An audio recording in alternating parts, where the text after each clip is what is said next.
지금 국가적으로 대한민국은 중대한 행사를 하나 치르고 있습니다. 바로 전직 대통령이 타계를 한 그런 와중에 있습니다. 전직 대통령이 어떤 분이 됐든 전직 대통령이 타계를 했다는 소식은 여러 가지로 그 나라에게 중대한 행사가 되는 것입니다. 미국이든 영국이든 프랑스든 일본이든 한국이든 그것은 마찬가지입니다. 왜냐하면 전직 대통령이 세상을 떴다는 것은 그 전직 대통령을 어떻게 평가하고 어떻게 보내느냐에 따라서 그 나라가 자신들이 가진 역사를 어떻게 평가하고 얼마만큼 자랑스러워하고 그리고 교훈을 어떤 방식으로 얻어가는가가 전 세계에 고스란히 드러나는 일이 되기 때문입니다. 우리는 우리 역사에 대해서 어떤 태도를 가지고 있고 우리는 우리 역사를 어떻게 평가하고 있으며 그것을 디딤돌 삼아서 미래를 나아가기 위한 우리의 자세는 어떠한지를 우리의 이웃나라는 물론이니와 전 세계가 지켜보고 있는 가운데 우리는 역사적인 변곡점 하나를 넘어가는 것이기 때문입니다. 단순히 노태우라는 한때 대한민국의 대통령이었던 이가 세상을 떠나서 자연인이 세상을 떴다 이런 차원에 머무르는 일이 아닌 것입니다.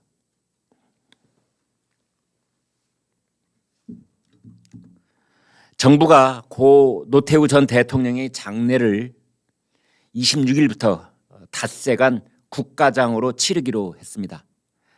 다만 문재인 대통령은 노태우 전 대통령 빈소를 직접 주문하지는 않기로 했습니다. 아마 지금 이 시각 비행기 안에 있을 가능성이 있는데요. 오늘부터 유럽 순방에 들어갑니다. 11월 5일 날 귀국하는 것으로 되어 있습니다. 문재인 대통령은 노태우 전 대통령이 대통령 직선제 도입 등 고인의 공로에 대한 예우는 갖추되 역사적 과오에 대한 진보 진영의 비판 사이에서 절충점을 찾은 것으로 보인다. 이런 뉴스가 있습니다. 절충점. 가장 욕을 덜 먹는 방법이 무엇일까를 청와대는 고민했고 그것의 절충점으로 그래 국가장례 이건 이제 하기로 국무위에서 의결을 해서 통과를 시키고 대신에 대통령은 조문을 가지 않는다. 그리고 국립현충원에 안장도 안 한다. 그래서 저 경기도 파주에 있는 통일동산 그 근처에 이제 안장을 하기로 뭐 이런 식의 나름대로 고육책을 짜냈다. 이제 이런 평가를 받고 있습니다. 문재인 대통령이 노무현 전 대통령에 대해서 한 말을 그대로 옮겨드리겠습니다.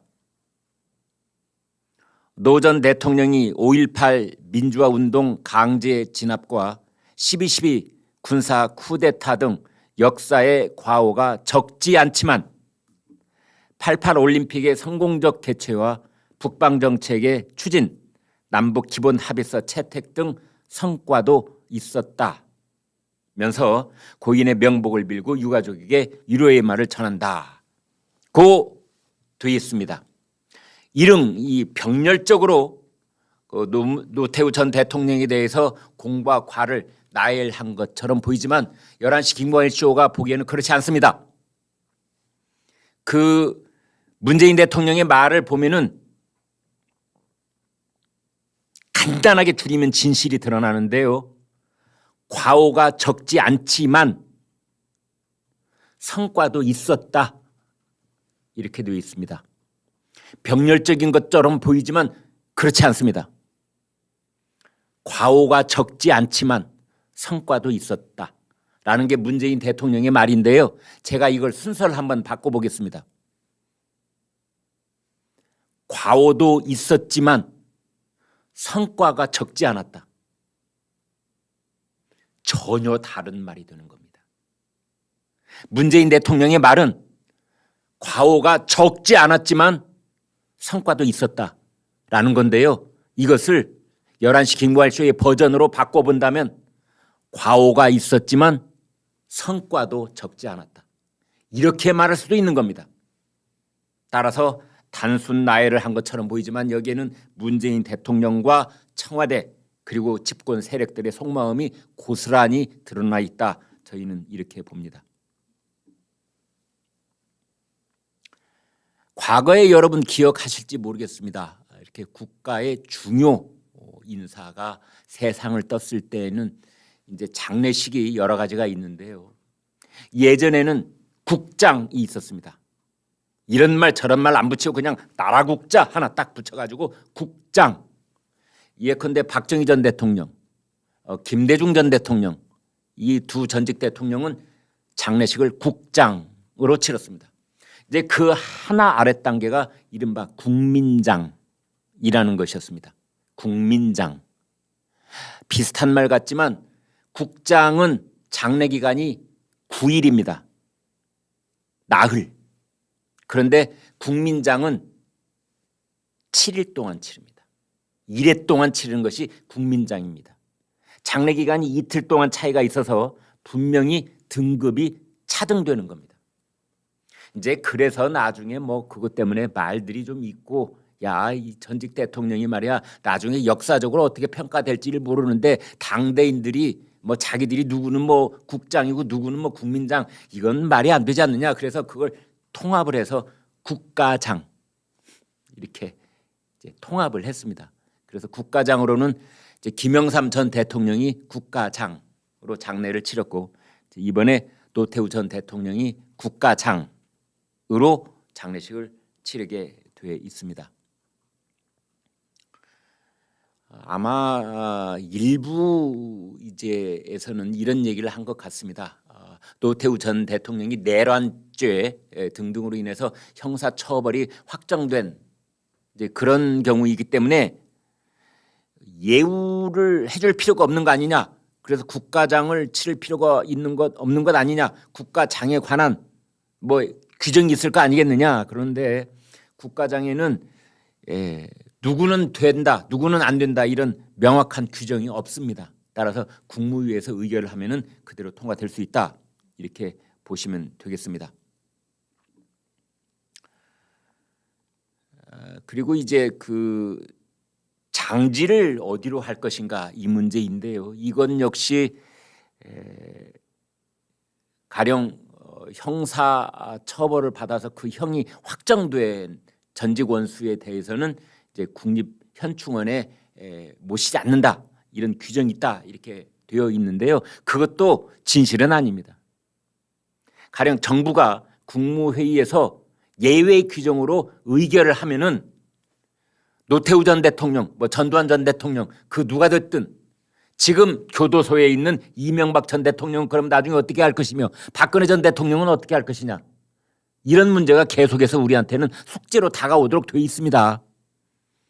그렇다면은 이러한 경우에 저러한 경우에 다 국무회의에서 의결을 거치면은 비록 지금 교도소에 들어있는 두 전직 대통령이 계시지만은 뭐 누가 됐든 전직 대통령들은 다 국립현충원에 모실 수 있는 겁니다. 국립서울현충원이 됐든 국립대전현충원이 됐든 국립현충원에 전직 대통령을 안장을 할 수는 있습니다. 그런데 이제 이번에는 노태우 전 대통령은 그냥 파주 통일동산에 있는 쪽으로 이제 모시기로 유족들 뜻이 이제 그렇다 지금 이렇게 돼 있고, 그래서 이제 정부도 유족들의 뜻을 존중하겠다 이제 그랬는데요. 아마 유족들 뜻은 그럴 겁니다. 국립현충원에 노태우 전 대통령 유족들이 봤을 때는 국립동작동에 모셔본들 중요 행사가 있을 때마다 또 정치인들이 누구누구 묘소에는 가고 뭐 누구누구 묘소에는 또 안 가고 그런 일이 반복될 거 아닙니까? 그럴 때마다 유족들은 또 얼마나 신경이 곤두서겠습니까? 가령 내년 5월 9일 날 내년 3월 9일 날 누가 대통령이 당선이 됐는데 이 사람이 국립현충원 서울에 있는 국립현충원에 갔는데 어떤 대통령 묘소에는 가서 참배를 했는데 노태우 대통령 묘소는 바로 그 사이길에 있는데 거기는 빼버리고 그냥 빙 돌아서 갔다. 그러면은 유족들은 그냥 편안하게 있다가 갑자기 누구 정치인 한 사람이 노태우 전 대통령만 빼고 참배를 하면은 그것도 참 듣기 괴로운 뉴스가 되는 것 아니겠습니까? 그래서 유족들은 그러느니 저러느니 그냥 우리 아버지는 파주에 모실란다. 아마 저는 그리 짐작을 합니다. 그런데 문재인 대통령한테 할 말이 좀 있습니다. 제가 초입에 전직 대통령이 세상을 떴다는 타계를 했다는 것은 그 나라가 성숙한 나라이면 나라일수록 현직 대통령이 그 장래의 총체적인 책임을 느껴야 되는 겁니다. 자기하고 같은 정파였건 아니면 자기하고 정반대 정파였건 그거하고는 아무 관계가 없는 겁니다. 전직 대통령이 돌아가셨고 그 전직 대통령은 국가 장례식으로 치르기로 한 그 결정이 내려진 이후에는 그 장례식의 총체적인 책임은 현직 대통령이 져야 되는 겁니다. 가령 오늘 지금 비행기 타고 성남 공항 출발해가지고 지금 유럽 쪽으로 하늘 어딘가 날아가고 있을지 모르겠는데 제대로 된 철학을 가진 대통령이라면 G20 회의 문재인 대통령이 안 가면 뭐 어디 큰일 납니까? 특사를 대신 보낼 수도 있는 겁니다. 외교장관이 됐든 뭐 총리가 됐든 대신 보내고 대통령은 전직 대통령의 장례식을 주관을 해야 된다고 저는 보는 겁니다. 더더욱 그렇게 해야 되는 이유 중에 하나는 외국에서 조문 사진들이 오는 겁니다. 노태우 대통령이 있었던 당시에 중국과의 수교가 수립이 됐습니다. 그렇다면은 중국에서 누구를 보낼지 이제 좀 기다려 봐야 되겠습니다만은 중국에서 우리 노태우 대통령 빈소에 누군가 조문으로 온다면 장례식에 누가 참석을 온다면 누가 상주가 돼야 되겠습니까? 노태우 대통령의 아들인 노재현 씨가 상주가 되는 겁니까? 국가장이라고 하는 것은 그 국가의 최고 지도자가 상주가 되는 겁니다. 장례위원장이 되는 겁니다. 문재인 대통령한테는 이런 생각이 1도 없는 것 같아요. 그냥 비행기 타고 가는 겁니다. 마침 잘 됐네. G20 정상회의 있고 뭐 기후 무슨 회의 있다면서요? 환경 기후 회의. 회의가 2개나 있으니 나는 가야 돼.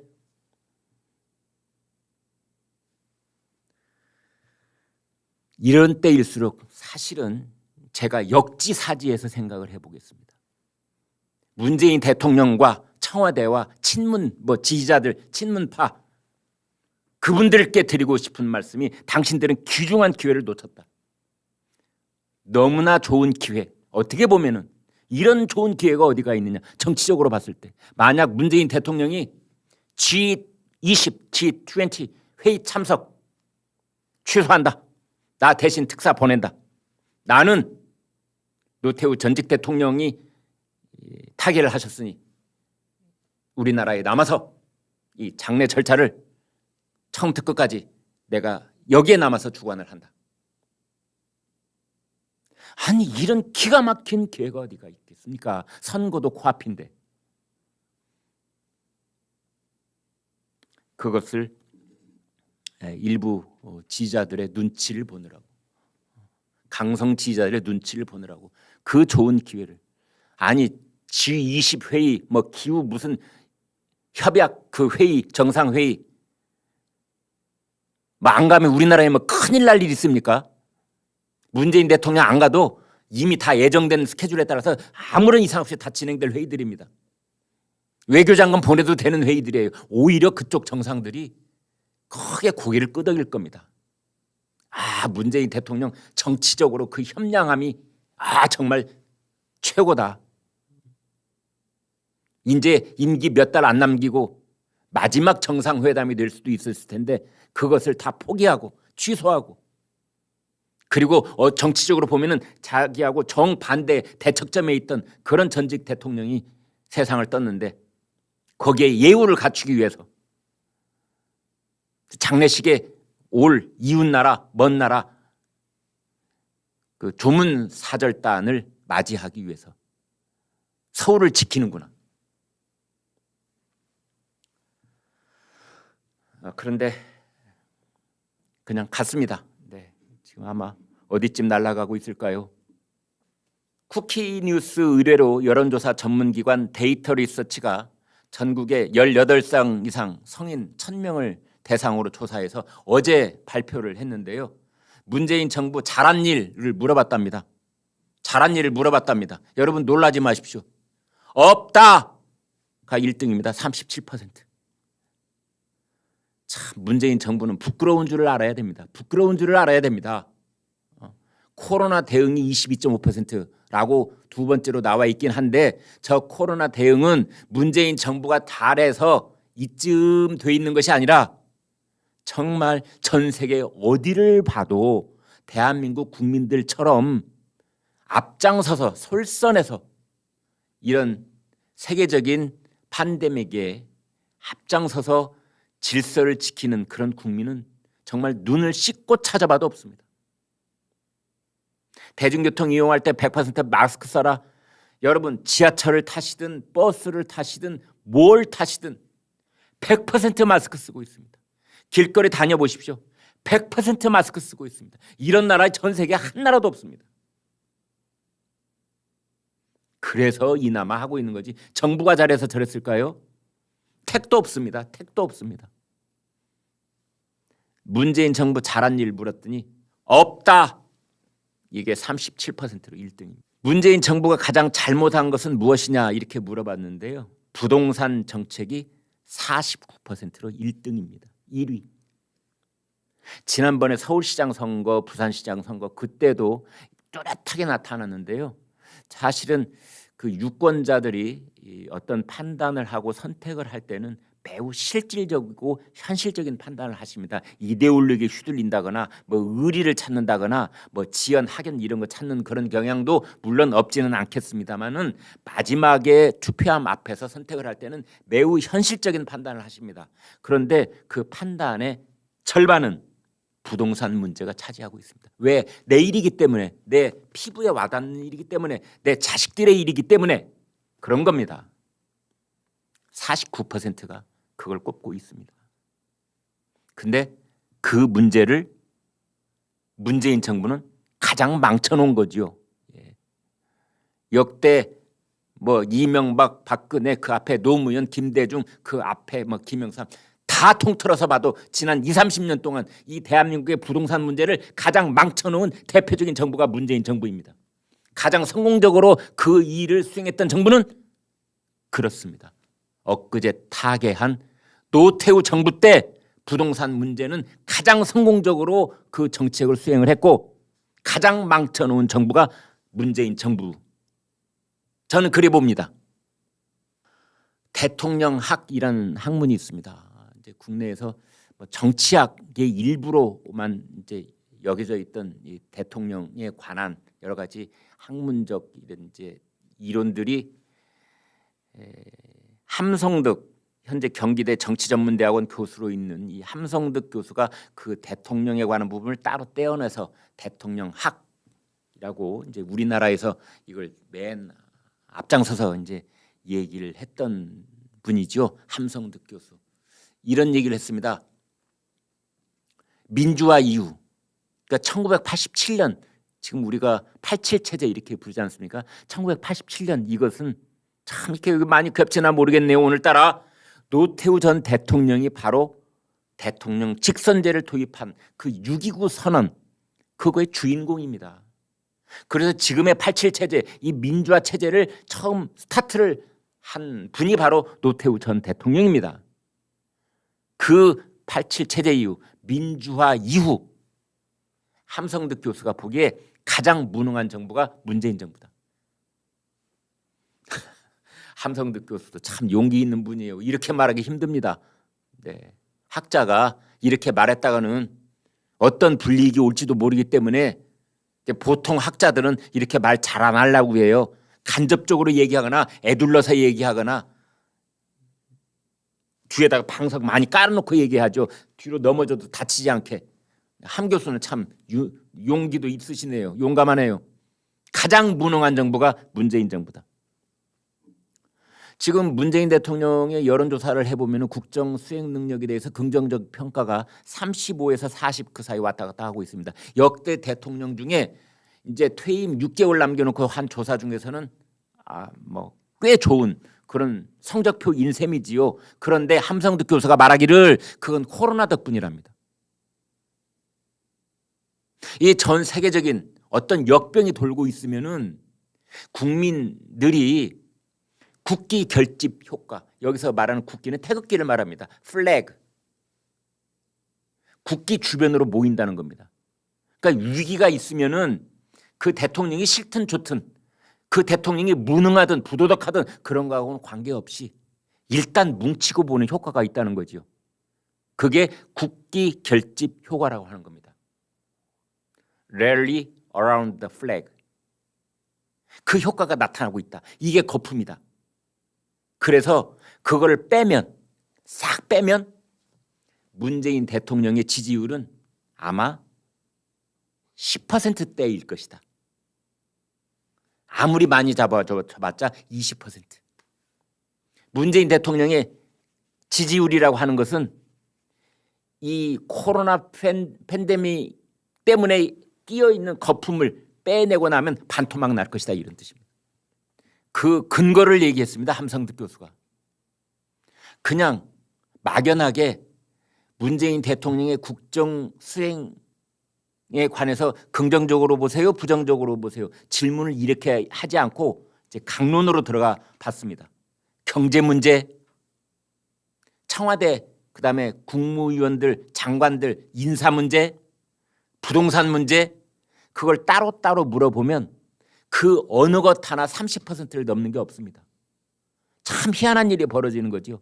따로 물어보면은 다 낙제의 절반 이하 점수인데 그냥 막연하게 국정 수행 능력을 물어보면은 이게 35, 40 이렇게 가까이 되는 겁니다. 이것이야말로 바로 국기 결집 효과 때문이다 라는 것이 함성득 교수의 분석인 것입니다.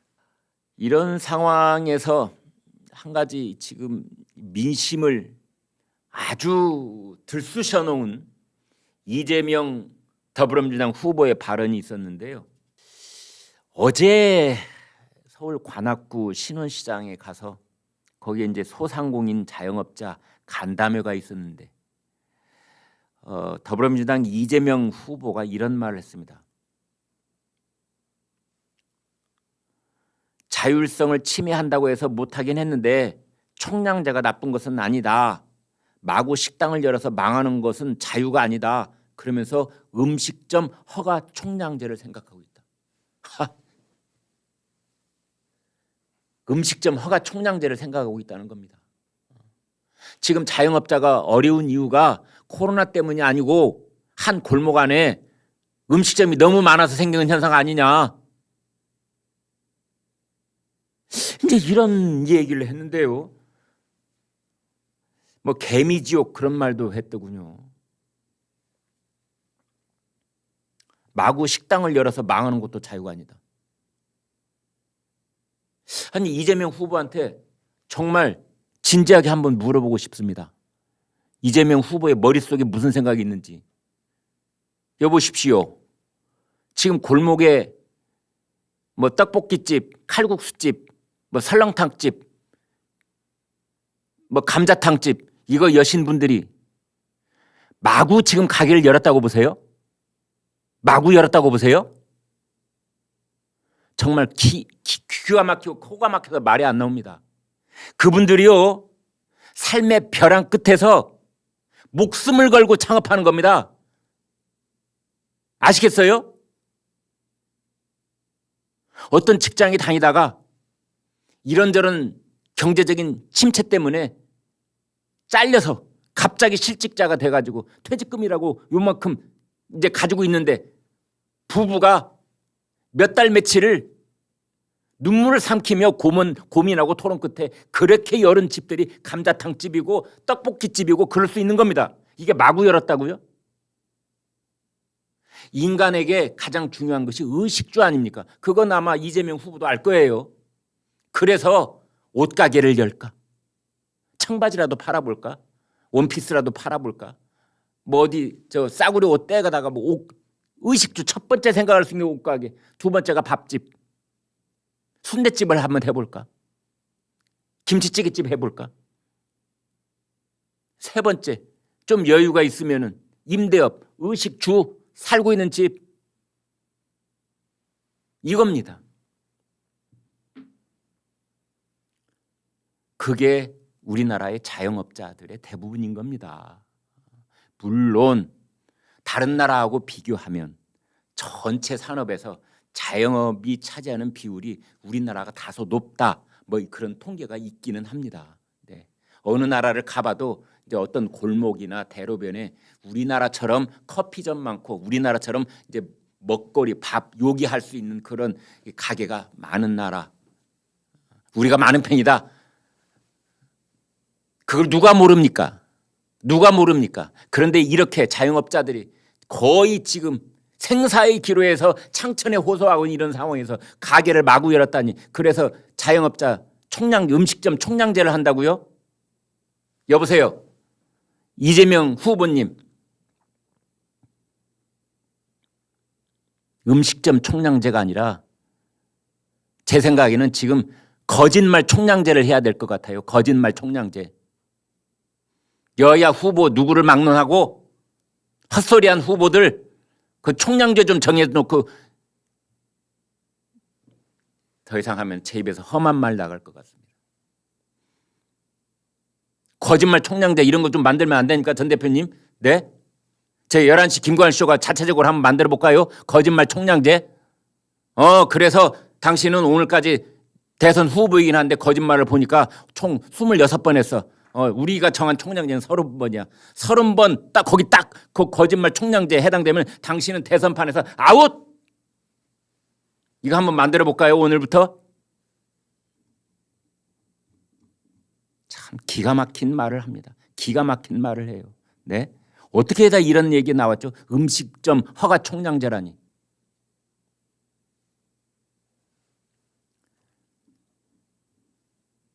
사회주의 나라에서도 이런 말 잘 안 합니다.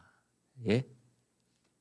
공산당이 제1당으로 나라를 운영하고 있는 중국에서도 이런 말 못 들어봤습니다.